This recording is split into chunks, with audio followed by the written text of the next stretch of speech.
Mari kita dengarkan daripada Daniel Haqiqatjou. Mengapa tindakan Amerika membunuh Ayatullah Ali Khamenei adalah satu kesalahan besar. So, let's talk about Khamenei, because obviously he was killed on Saturday. What is the significance of this? And there's raging debate on the significance of this and his legacy. And the thing is that he was killed. Some of his family members were killed. His daughter, his son-in-law, his granddaughter was killed as well. So, I mean, this is his granddaughter. Photos of his granddaughter were published by Iran.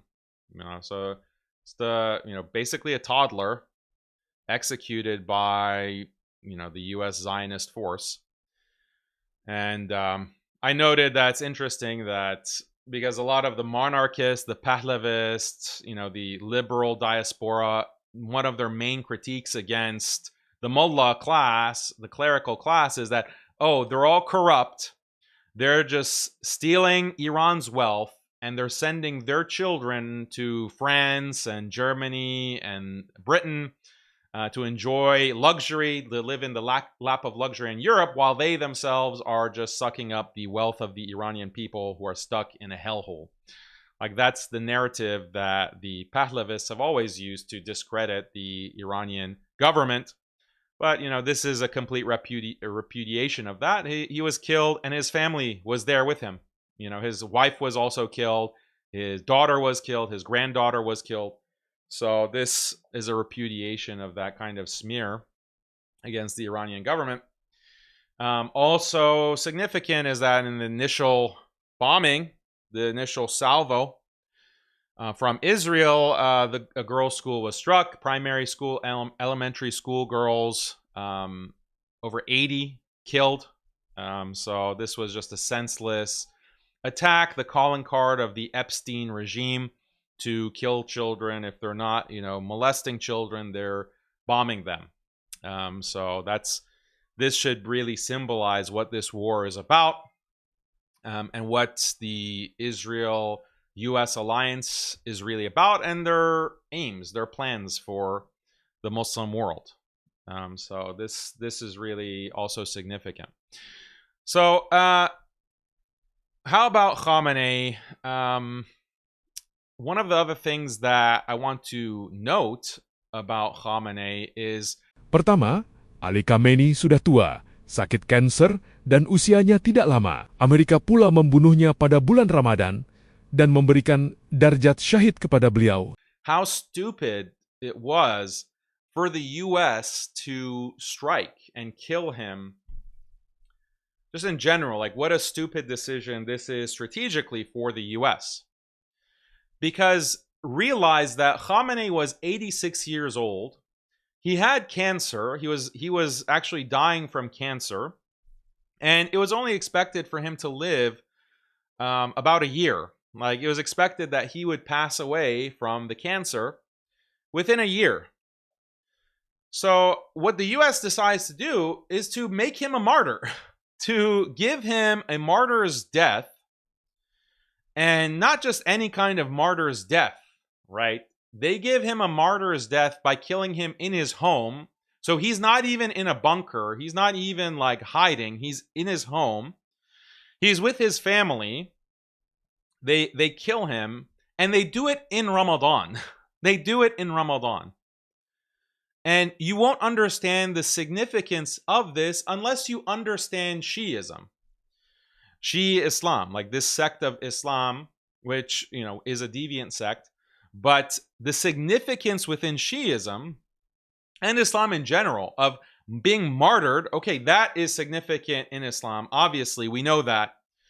Israel did the same with Yahya Sinwar, with Ismail Haniyeh, with all of the Palestinian leaders, basically, Abu Ubaidah. They've made them into martyrs, okay, and basically immortalize them as legends in the minds of people, okay? That's just general for Islam. But there's a second layer within Shi'ism. Amerika telah menjadikan Ali Khamenei sebagai seorang jago khasnya dalam ideologi Syiah, karena Imam Ali juga dibunuh dalam bulan Ramadan.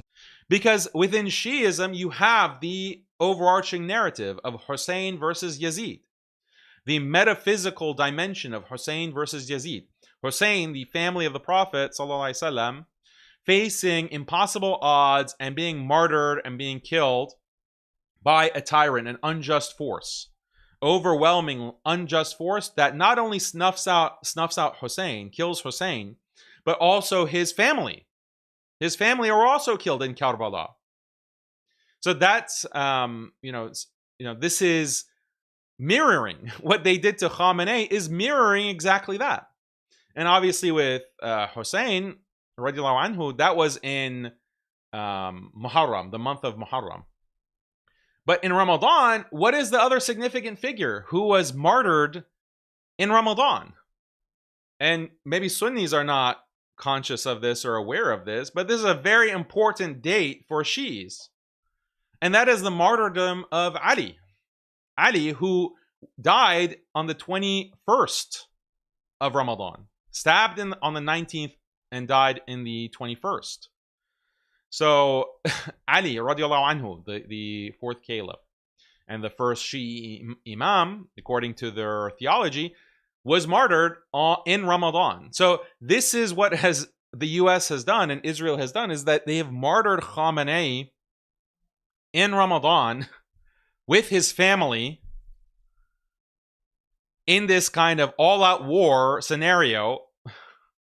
So the significance of that in the Shi'i consciousness, and increasingly the wider Muslim consciousness, is hard to overstate.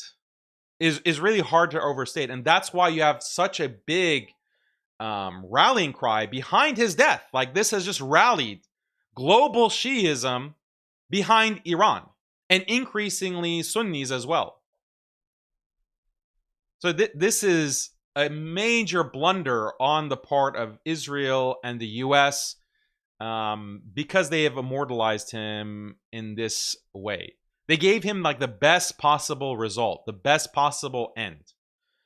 And he is the first, Rahbar, supreme leader of Iran, who has been martyred. Okay, obviously there's only been two, but Khomeini wasn't martyred. Khomeini died of natural causes. He died of a heart attack. He wasn't actually killed in battle, or he wasn't, drone striked or whatever. They didn't have drones back then in the 80s. But Khamenei is the first, and in such a way, being martyred, that like legitimizes not only him, okay, that not only legitimizes him in the eyes of Muslims around the world, being martyred in Ramadan with your family, it legitimizes the Islamic Revolution. It legitimizes the entire Islamic Republic. That's how significant that is. Because here you have, like, the whole point of the Islamic Revolution is on the basis of Hussein versus Yazid.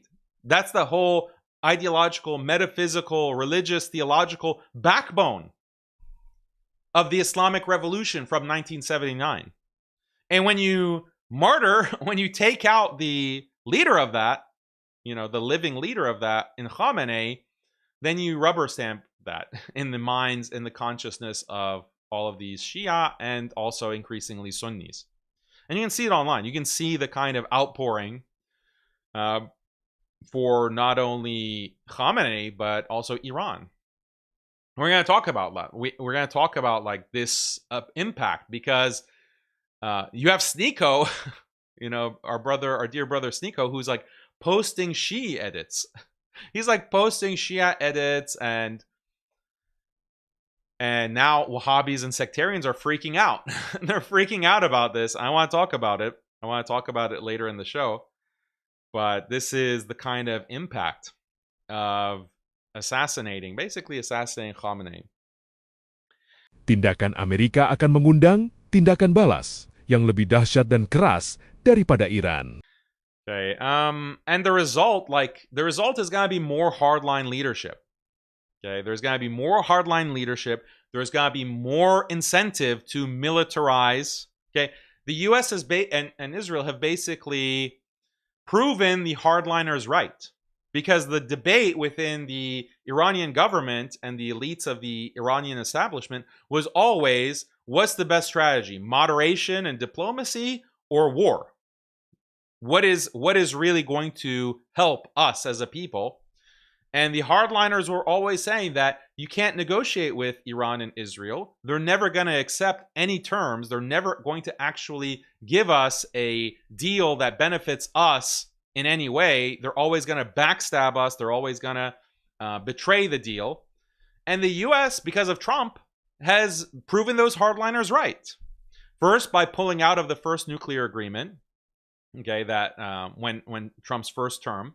And then now, and then the 12-day war, bombing the nuclear sites back in of last year, June of last year. And now, taking out Khamenei and assassinating many of the top leadership, and carpet bombing parts of Tehran and Shiraz and Isfahan. So this is proving the hardliners correct. So the next wave of Iranian leaders are going to be much more militaristic. They're going to be much more aggressive, and we're already seeing it. Iran is attacking so many of these countries, neighboring countries in the Gulf, in Jordan and Bahrain and UAE and Saudi. Okay, even though Iran is denying some of the reports or the claim that Iran has bombed one of their oil refineries, they're denying that. But the point is that this aggression that we've never seen before from Iran, maybe it's the result of Khamenei being assassinated, being eliminated. Maybe Khamenei was the dam that was holding the hardliners back. Maybe Khamenei was the person who was a moderating force and saying, we shouldn't actually make these Gulf neighbors pay for their support of US and Israel and hosting their bases, their air bases, and providing like air defense, intercepting our missiles that are headed towards Israel. Maybe we shouldn't make them pay for that. Maybe Khamenei was the voice of reason, and then you eliminate him, and the next wave of Iranian leadership, led by someone like al-Rafi, is going to be a lot more hardcore. Maybe that's one theory. I don't know.